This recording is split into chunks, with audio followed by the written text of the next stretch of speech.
Hey guys, what's up? In this tutorial we're going to explain how you can rotate cells, or to be more accurate here, the text inside the cell of your sheets on Google Sheets. So let us get started. So in 2026 it works the following way. What you want to do is navigate to your sheet. I will go with this example table here, type in text into the given cell, select the cell with your left mouse and then click into Format.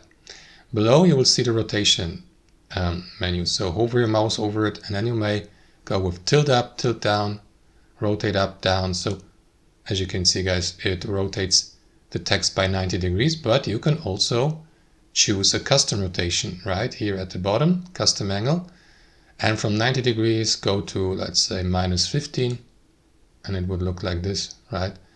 And now, yeah, it looks a little bit strange, so let me change to, let's say, yeah, you can remove the rotation by selecting none, and that is going to restore it basically. So that's how you do it, guys. Thanks for watching and have a wonderful day.